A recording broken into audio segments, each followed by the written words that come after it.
पंडित जी कल शाम को जब वॉक के लिए निकले तो उनका ध्यान कॉलोनी के घर के बरामदे में झूलते हुए एक पिंजरे पर गया। उस पिंजरे में एक तोता था जो पिंजरे के अंदर की जरा सी जगह में भी बड़ा खुश नजर आ रहा था। कभी पिंजरे में रखी कटोरी से कुछ खाता तो कभी पिंजरे में बनी डाल पर उछल कूद करता। पंडित जी सोचने लगे कि कितनी अजीब माया है भगवान की। इस पिंजरे में ये तोता कितना खुश लग रहा है, जबकि हो सकता है कोई और पक्षी इसमें खुश ना रहे, उसे अपना खुला आसमान ही पसंद हो। ये सब सोचते हुए पंडित जी को बहुत साल पहले पढ़ी एक कहानी याद आ गई। एक बहुत बड़ा जंगल था जिसमें कई तरह के पशु पक्षी रहते थे। इसी जंगल में एक अनोखी चिड़िया भी थी जो अपने आप में अनूठी थी। इस चिड़िया के पंख बहुत सारे रंगों वाले थे और ये चिड़िया बहुत सुरीला गाना गाती थी। जो भी इंसान जंगल में किसी काम से जाता वो इस चिड़िया का दीवाना हो जाता। एक बार उस राज्य का राजा जंगल में शिकार खेलने गया। राजा ने जब उस चिड़िया को देखा तो देखता ही रह गया। राजा ने सोचा कि ऐसी चिड़िया को तो मेरे पास होना चाहिए। उसने अपने सिपाहियों से कहा कि जो भी इस चिड़िया को पकड़कर लाएगा मैं उसे सोने के सिक्के दूंगा। सोने के लालच में सिपाहियों ने उस चिड़िया को पकड़ने में अपनी जान लगा दी। एक सिपाही ने किसी तरह चिड़िया को पकड़ भी लिया और राजा के पास ले आया। राजा ने अपने वायदे के हिसाब से उस सिपाही को बहुत सारे सोने के सिक्के दे दिए। राजा ने चिड़िया के लिए एक बहुत बड़ा सोने का पिंजरा बनवाया जिसमें हीरे मोती भी लगवाए। चिड़िया को उस पिंजरे में बंद कर दिया गया। खुले आसमानों की सैर करने वाली चिड़िया अब एक पिंजरे में बंद थी। वो रोती रहती और राजा सोचता कि वो गाना गा रही है। जो भी राजा से मिलने आता राजा उसे वो चिड़िया दिखाता और चिड़िया की तारीफ सुनकर अपने बारे में अच्छा फील करता कि मेरे पास कैसी अनोखी चीज है। एक बार जब राजा का एक नौकर चिड़िया को खाना देने के लिए गया तो उससे पिंजरे का दरवाजा गलती से खुला रह गया और मौका पाकर वो चिड़िया पिंजरा छोड़कर उड़ गई। अब वो महल से बाहर उड़ रही थी तब एक तोते ने उसे देखा और बोला, मूर्ख चिड़िया, इतना सुंदर सोने से बना हीरे मोतियों से सजा पिंजरा छोड़कर क्यों जा रही हो? चिड़िया बोली, मुझे तो मेरा आसमान प्यारा है, तुम चाहो तो इस पिंजरे में चले जाओ। ये सुनकर तोता महल में गया और जाकर उस पिंजरे में बैठ गया। उसने अपनी चोंच से पिंजरे का दरवाजा बंद कर दिया। इस कहानी को याद करके पंडित जी सोचने लगे कि सुख दुख, अच्छा बुरा, ये सब इंसान की अपनी सोच पर डिपेंड करते हैं।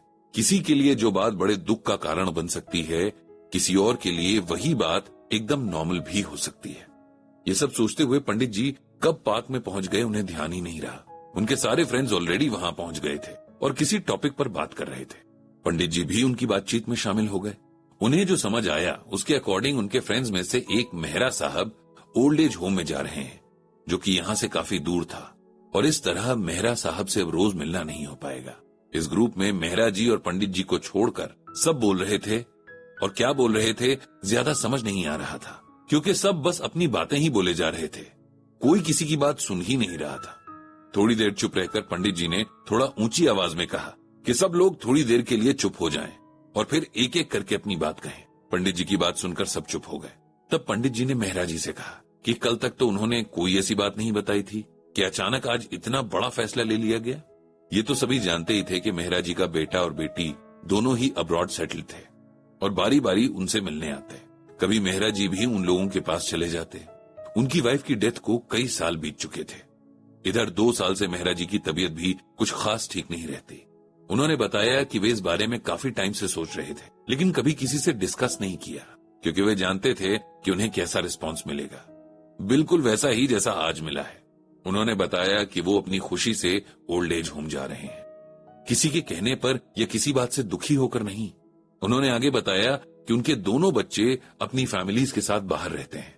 दोनों ही बच्चे हमेशा से उन्हें अपने साथ ले जाना चाहते थे लेकिन मेहरा साहब खुद ही टालते रहते क्योंकि अब इस उम्र में बिल्कुल नई जगह में, नए माहौल में, अजनबी लोगों के बीच एडजस्ट होना उन्हें मुश्किल लगता है।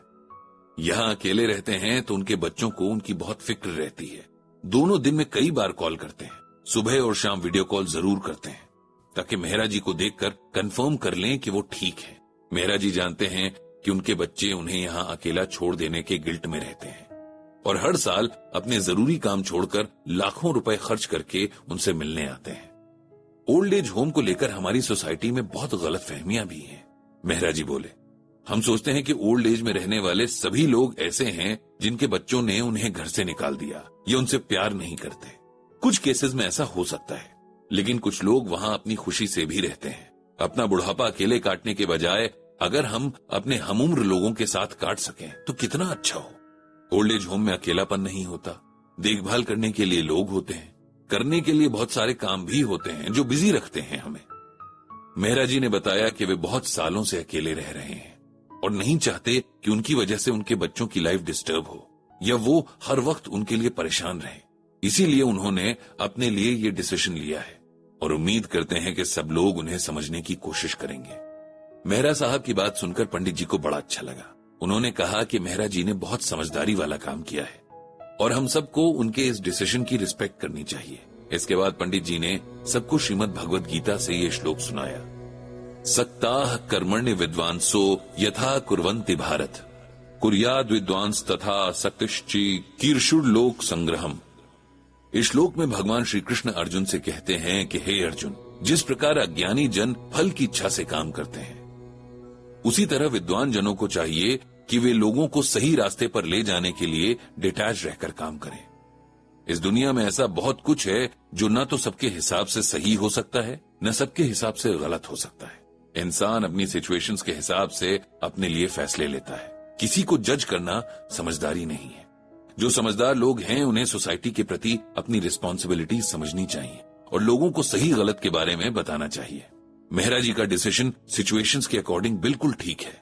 हम लोग ज्यादातर चीजों के बारे में पहले से परसेप्शन बनाकर चलते हैं और उसे दूसरों पर थोपना भी चाहते हैं, जो कि सरासर गलत है। इतना कहकर पंडित जी चुप हो गए। सब लोग समझ गए थे कि पंडित जी उन्हें क्या समझाना चाहते थे और सब समझ भी गए थे। सबने मेहरा जी को उनकी नई जर्नी के लिए बेस्ट विशेस दी। पंडित जी ने भी भगवान श्री कृष्ण से सबकी सुरक्षा की प्रार्थना की।